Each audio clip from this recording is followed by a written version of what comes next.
Hey friends, welcome to my YouTube channel, Attorney E Immigration Lawyer. Today's episode, pag-usapan natin itong oath ceremony ng citizenship. And I want to share this with you dahil because I saw a reel na sobrang nakakatawa. Si Sofia Vergara as a Gloria in Modern Family when she was interviewed sa kanyang citizenship. So I want to share this with you. And let's see, okay? Okay, you ready to begin? Yes, The United States government has how many branches? three. Correct. What color are the stars on the American flag? White, but I feel like it's my duty to tell you that you have a flag right behind you. So probably you need to ask me another question. No need. Congratulations, you passed. What?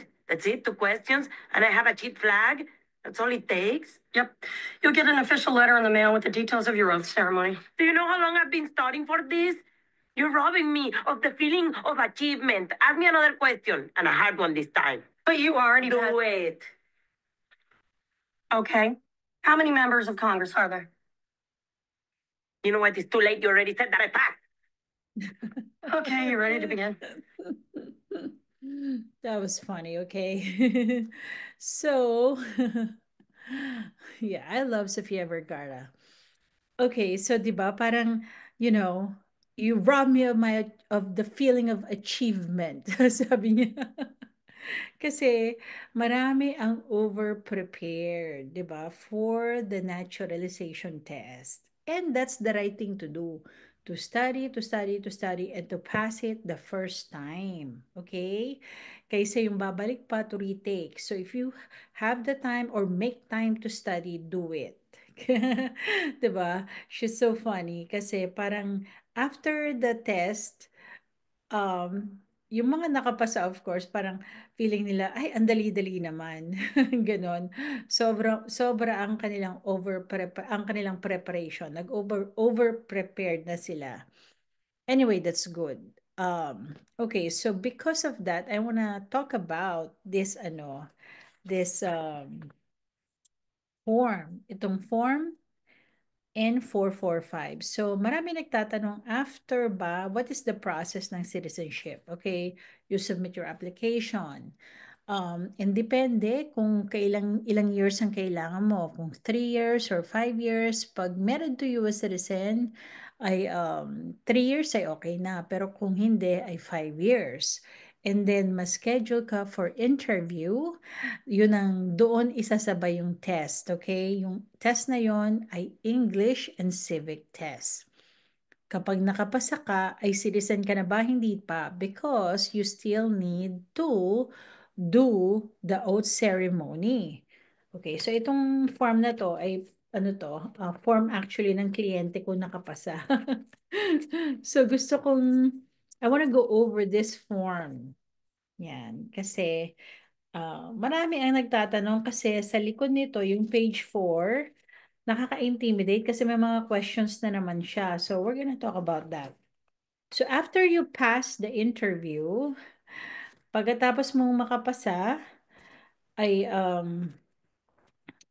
you will be scheduled for the oath-taking ceremony. Meron akong blog about my personal experience kasi that time I did my citizenship during COVID. And it took me a decade bago ako nag-decide na maging US citizen. But it's definitely worth it. I'm a dual citizen, by the way. And so what I did was, at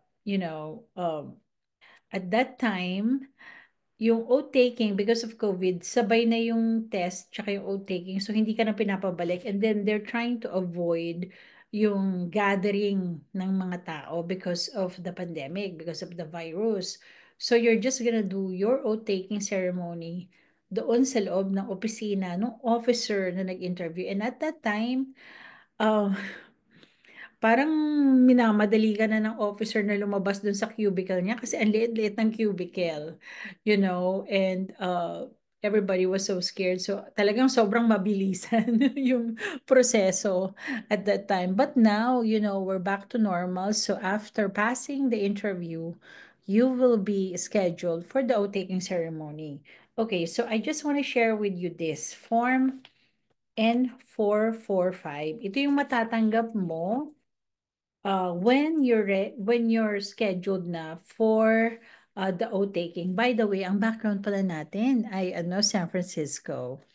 And ang gagawin ko pala is mag-feature tayo ng mga magagandang lugar both in the Philippines and sa US. Ayan, para ma-highlight naman natin yung mga kagandahan, pati na rin sa Philippines. So next time po sa Philippines ilalagay natin virtual background.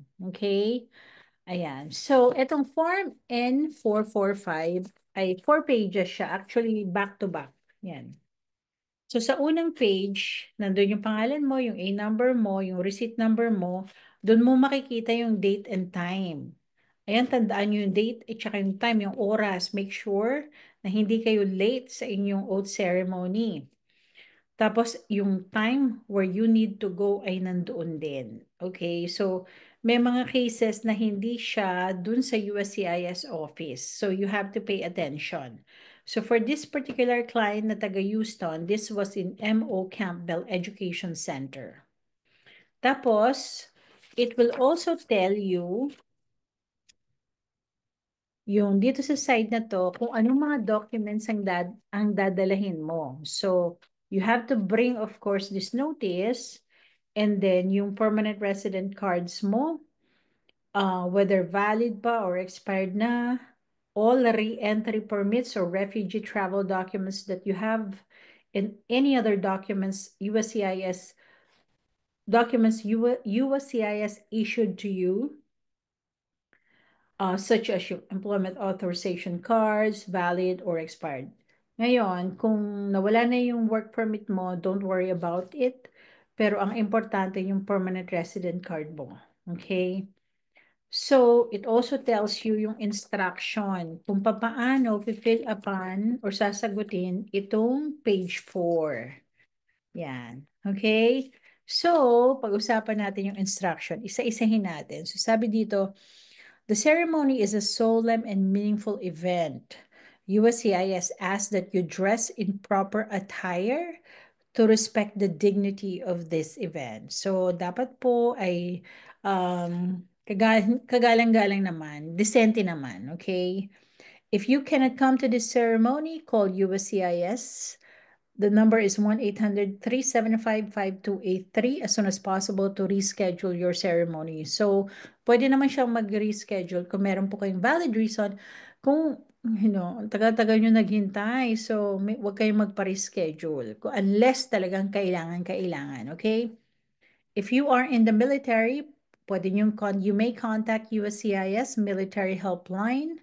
Number is 877-247-4645. And then if you need disability accommodation, make sure that you do this.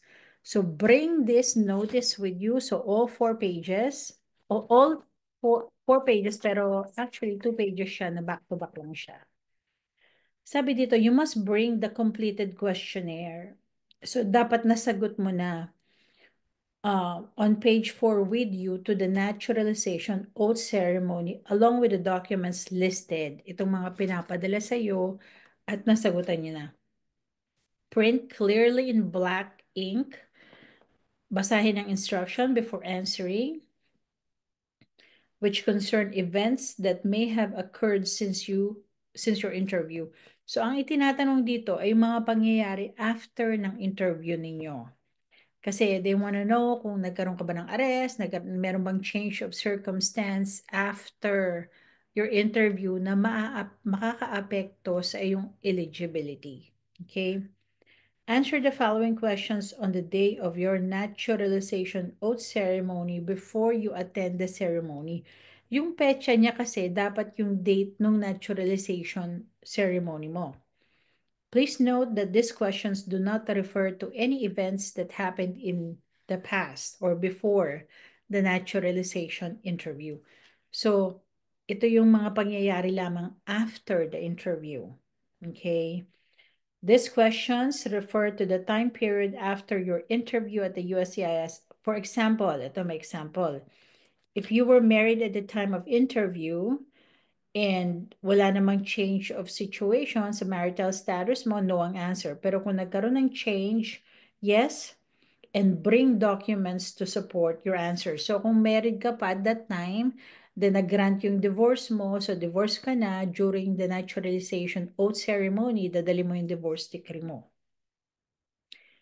Okay, so say for instance, if you traveled outside the United States, bring travel-related documents. If you were arrested after your interview, you have to bring your arrest records and court disposition. So kung sakali mang meron kang arrest, wag naman sana, after your interview, dadalhin niyo po yung mga arrest records and court dispositions mo. You are required to give these items to an employee of USCIS at the oath ceremony. Okay? Ayan. Tapos, katapos mo sagutan, ipiprint the date and location.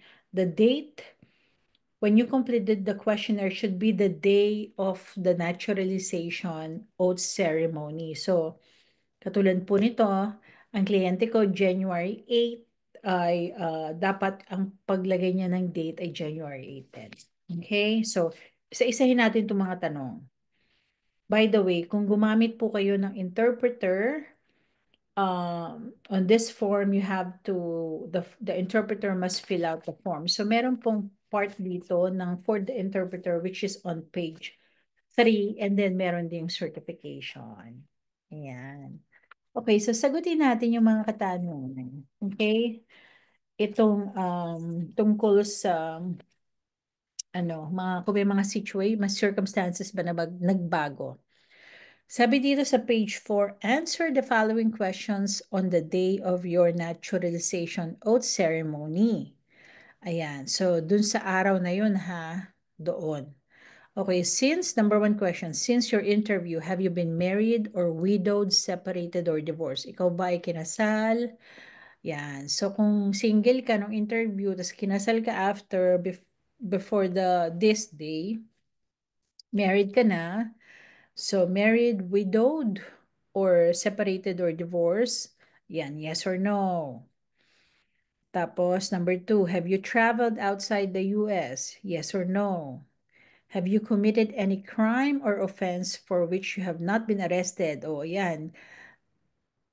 Nakakommit ka ba ng crime na hindi ka naman na-aresto?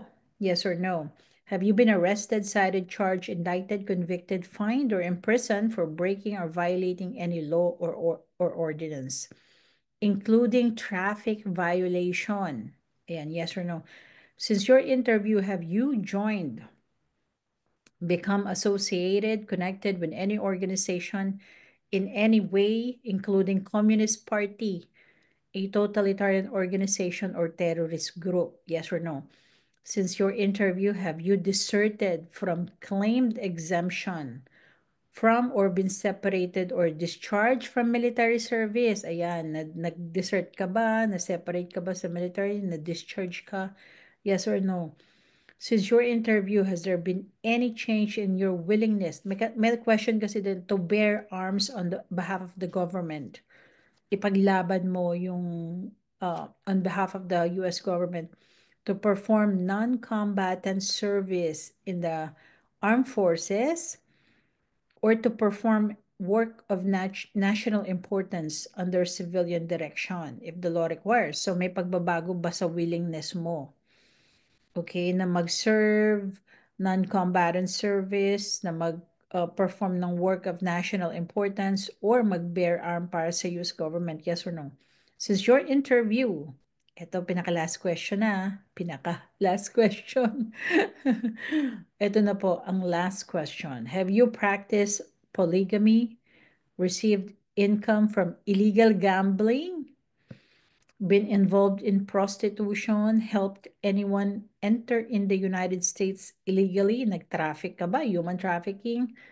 So, polygamy, illegal gambling, prostitution, human trafficking, drugs trafficking, given false testimony to obtain immigration benefits. Yan. Or been a habitual drunkard. Yes or no? Okay? So, yan po ang sasagutin nyo dun sa araw ng interview. Okay? Not necessarily doon na mismo sa place because ang sabi lang, doon sa araw ng interview, dapat prepared na ito. And you must have answered this doon sa date ng inyong oath taking. Okay? Ayan. Tapos, you're going to prepare this and sasagutin mo po siya at i-hand it over to an employee of USCIS at the oath-taking ceremony. Yan. Tapos magte-take kayo ng oath and then only then kayo makukonsider na US citizen. So yan po ang proseso from filing, interview, and then schedule kayo for your naturalization oath ceremony. Now, may mga cases din po na hindi na po kailangang magkaroon ng test. And magkaroon tayo ng ibang episode, ng ibang time for that, to talk about that. Kasi meron pong mga exempted na po sila because of their age and their length of stay in the United States. Okay? So yan po ang ating episode for today. If you want to schedule a consultation with me, mag-text kayo 713-315-7793 or mag-email kayo eb@eboardlaw.com. Until next time po, bye-bye!